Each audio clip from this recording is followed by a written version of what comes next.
Welcome to the ultimate beginner's guide for Monster Legends.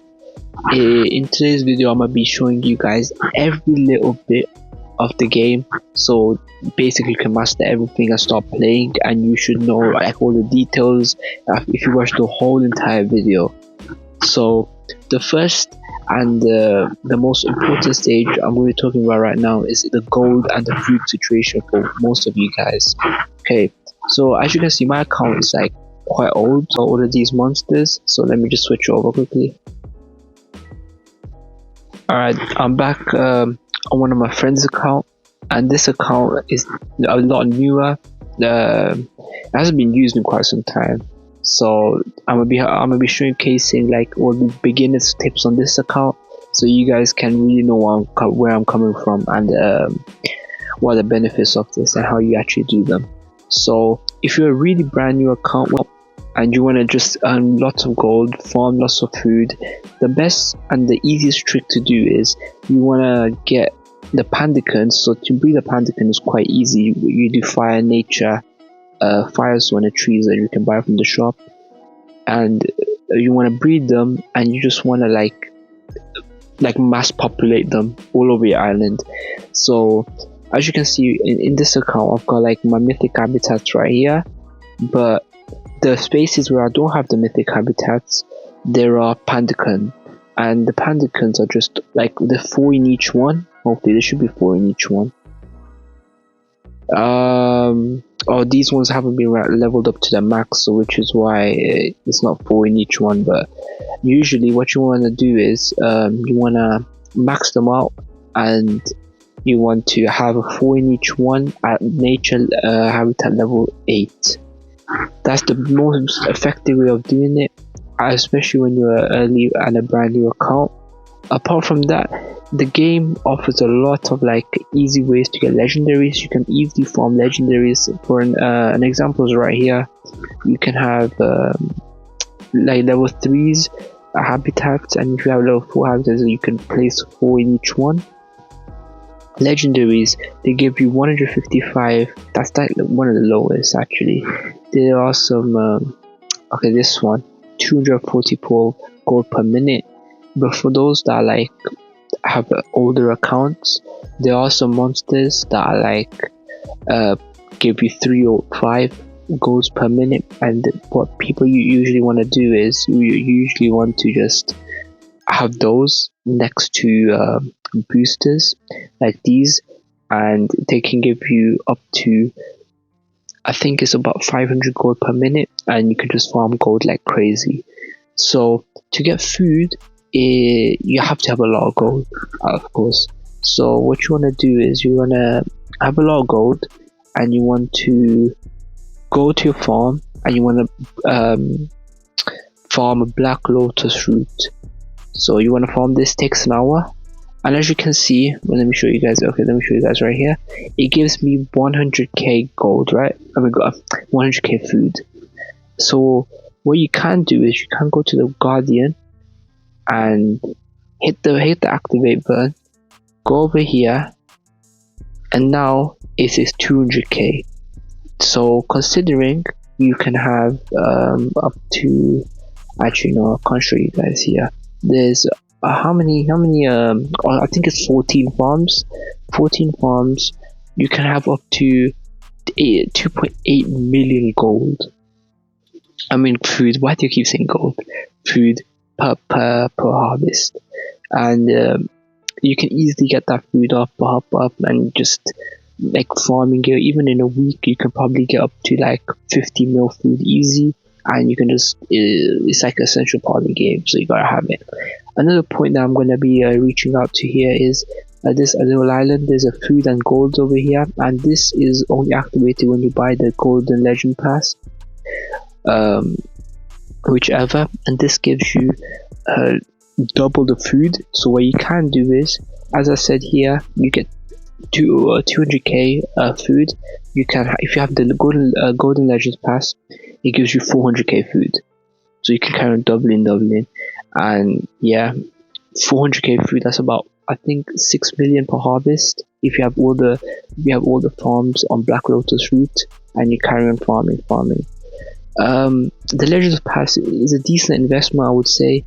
Um, they have made it like not as good as, anymore, because there's Legends Pass every 14 days, which is kind of lame in my opinion. It's not really worth it anymore. It used to be worth it, but I guess if they introduce someone like King Atum or Lord Nevotus, but in the new eras, I could see like a lot of people buying it.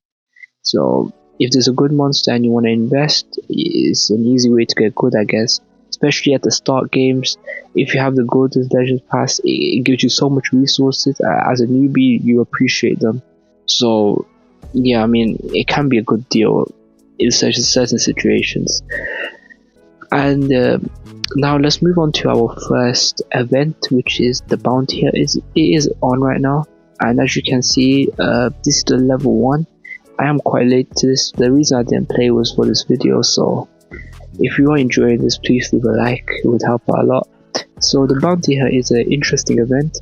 So as you can see, there's a lot of arrows here. These arrows are being hit by bots. There's usually one bot and the rest are players.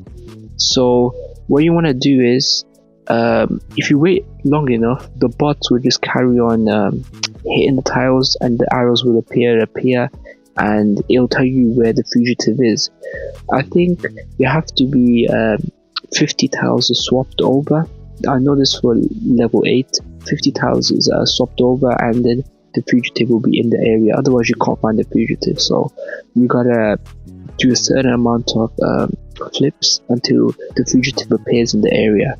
So right now, the fugitive is in the area, and what we're gonna do is we're gonna determine where the fugitive is by using these arrows. So as you can see, this arrow, like this pinkish arrow, points to the left, and the black arrows point down, and this points to the left, and then the other pinkish arrow a bit right here points to the right.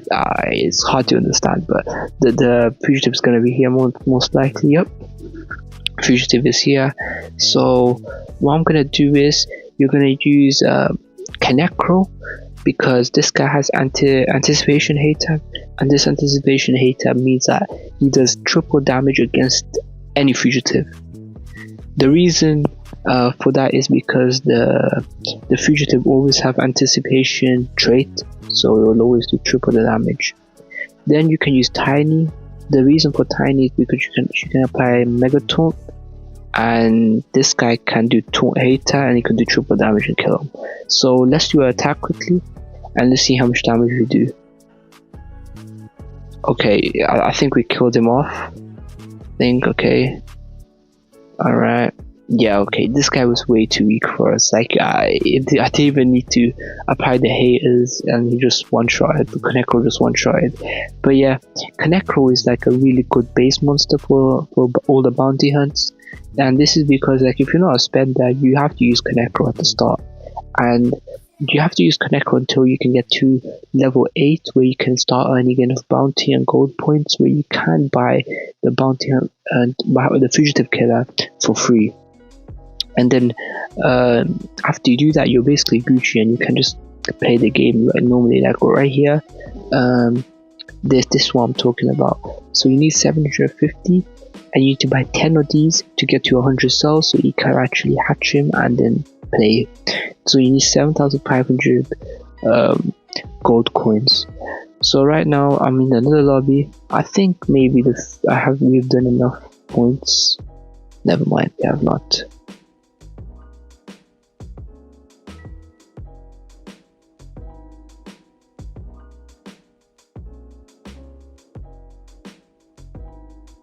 So as you can see, after I've done a certain amount of attacks, you can see the fugitives in the area. When this pops up, then you should know that now all the arrows I'll point will point to the fugitive, not the loot. So let me try to find. Okay, I got so lucky. Apparently the fugitive was just there. So you can get lucky like that, but most of the time you don't really get lucky. And I think I one-shot it again maybe. Let's see how this one turns out.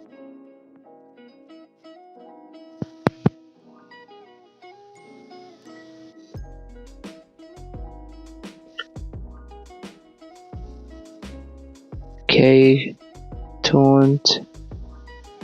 Oh my god. He's so close to death. Alright, let's do it one more time. Yeah, these cells will definitely help. Yep, and the guy is dead.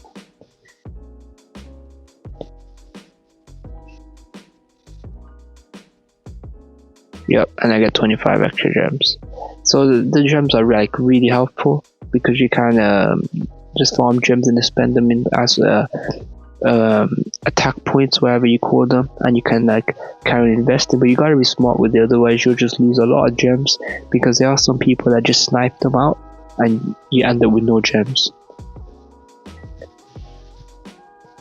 Alright, so this I'm gonna stop talking about bounty. I think I said everything you need to know about bounty hunt.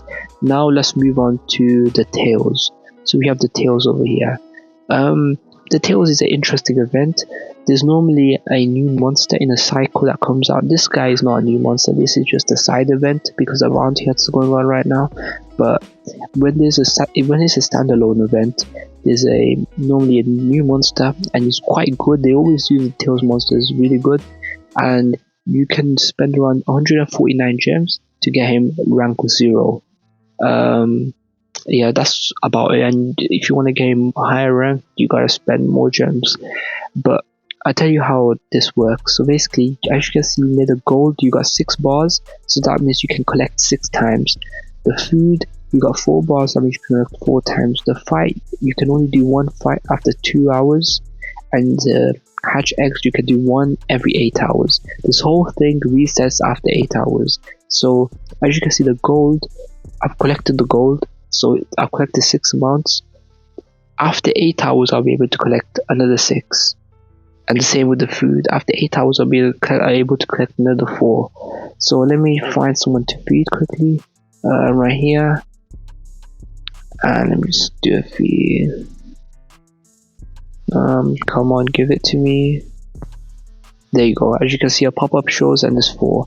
So that means all the bars are full and basically I can do attack. And the more you collect, the lower the price of the whatever section you on lowers. So that's basically tails. There's nothing else I can say really. So let's move on to team wars and the team shop. So team wars and team shop, you want to find a good team that gets like a good amount of war coins and good amount of war medals. The way you can get war medals is in the team rankings.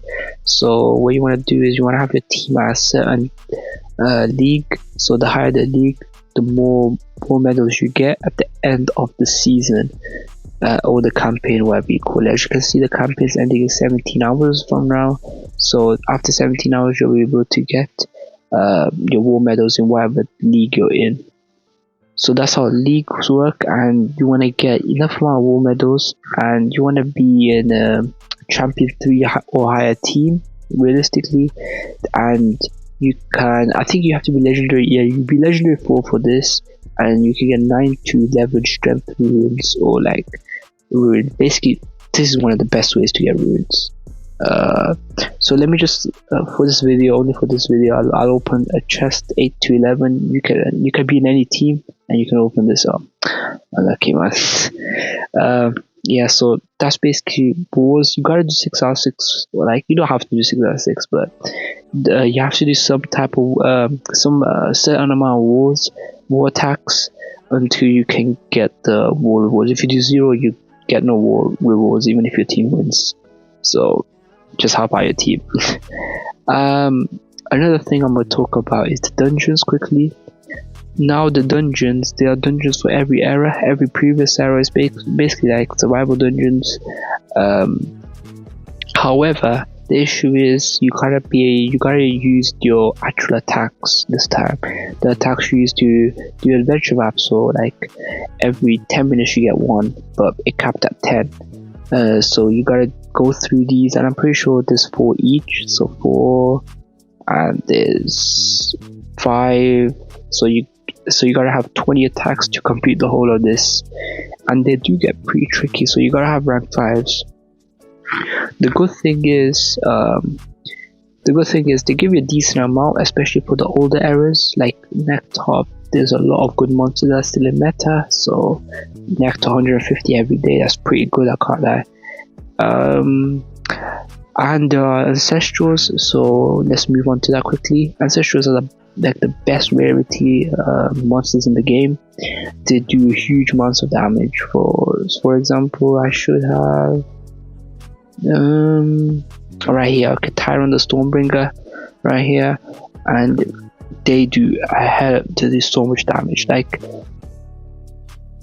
this guy is level 150 with no ruins, and he's got 1.3 million HP, and he's really good. Like apply his PS with one of them with these.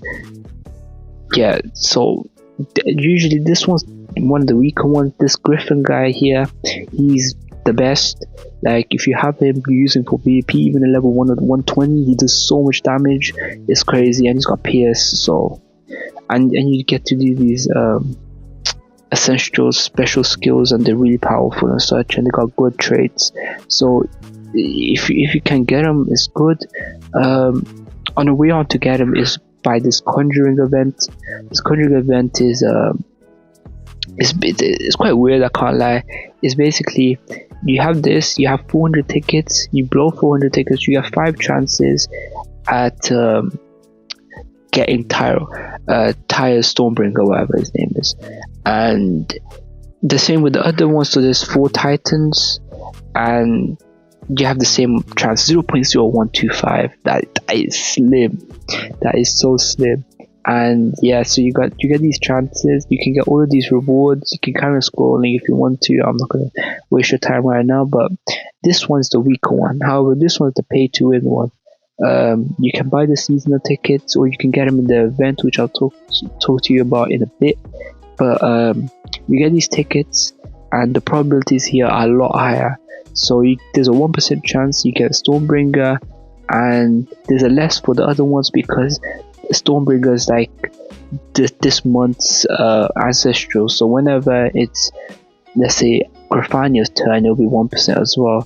So you can get him and ease your way, but still 1% is quite low. But these what's it called? These rewards are a lot better. Another thing is the relics. The relics, now they're essential relics, and the essential relics you can get very easily, for example, in the event board. Now let's talk about this. What you want to do is every month there's an event board, and to progress through this event board you need ancestral champion tokens, and these tokens they put through tales, races, legends pass, breeding events, and the bounty, for example. Like, let me just show you guys right now. So if you go to the bounty hunt shop and you go to Bandolero, which is a fugitive killer that you get for free, that you can get for free, you get these ancestral champion tokens for every time you make a purchase of 750 gold. You can only make 25 like purchases, so you're capped at 25, and basically you can progress through this very easily. So even if you get 25, let's say, you can get this, which is 1k summon tickets, 5 of that, and the summit staff. This is one of the essentials, essential relics, and these can only be put on essentials or the monsters in this era. So this era, whatever this era is called, Alpine era, so you can put them on any of these. What's it called? Event board usually has 2 new monsters. So for example, in this month is Cerise, whatever her name is, and you got the Dracaret, and then you got loads of more cells to rank him up to, I think it's rank 5 actually if you get to 350. But yeah, so that's that. It's very easy to get these. It's very easy to get to at least like about 100, I would say. Maybe here it's very easy. It shouldn't be too difficult, because in the Legends Pass, if you go for free to play, if you pay, you can get these 10 more, 15 more, and you get 5 more for free here. So there's another benefit of buying the Legends Pass. Another thing I want to talk to you about is the Grand Duels quickly. The Grand Duels are this. and the Grand Duels give a lot of good rewards. So right now, how much do I have? I got 3 out of 60 on this account. You need 2 per, and the issue is you have to use your own monsters. Wait, do you? Yeah, you have to use your own monsters. So if you don't have your own monsters ranked up, yeah, it's a long day. And after 2 losses, it ends. So yeah, you gotta have your own monsters, and you gotta be good, and you gotta be fighting. Yeah, so that's that, I guess.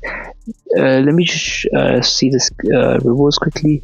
Yeah, so these rewards are quite decent. What I would personally try to do is get to 5 every time, and you can get a free extra rune. I guess it's not worth it anymore nowadays. Speaking of ruins, there is level 14 now, and to get the runes to level 14, you gotta be able to upgrade by spending gems, and you gotta upgrade to the max, I guess, and then that's the only way you can get higher ranked runes. The way to get them is you do this, and maybe this is one of the ways, and 25% chance of crafting a level 11 rune, and 62% chance of crafting an X rune. And I think there's a very minimal chance that it'll go down to 8. But when you get to level 14 runes, I think it costs a lot of gems to just, if you mutate them, it costs a lot of gems to even break them apart. I think it goes up to 1,400 gems, which is crazy. But the boosters that the boost that they do is really good. The boost that it gives. So in my opinion, it is worth it for PvP. Speaking about PvP, let's talk about some meta teams. Okay, now I'm on my account, and this is the team I'm basically using, and this team's quite meta, I would say. The reason is K9 is really good. So the reason K9 is really good is because he does this skill over here, which removes positive effects and disables trait and applies drown. The reason for this is there's monsters that like King Atum, for example, with just Megaton trait. So you can just remove this, and you can let Amania go, which is one of the best attackers in the game. The reason for that is because she applies damage boost extra turn. She applies gives anyone else in the team a turn and extra turn to the ally. So you can apply to yourself and give yourself an extra turn. You can damage and to give yourself an extra turn. With these 3 skills, you can cycle between them, and when you cycle between, you basically got infinite turns, especially if you have a banner that gives stamina like I do. So you can just kind of give yourself extra turns until the 3 uses of this is over, and then you'll stop, which takes time, and by then the other team's probably dead. Another reason why this skill is so good is because let's say you got the person that does Enlightenment, I forgot, with the anticipation trait, so you can't do extra turns because he'll bump in. What you can't do is you can apply the trait disable and remove positive effects to that guy, so his anticipation is gone, and you can just attack freely.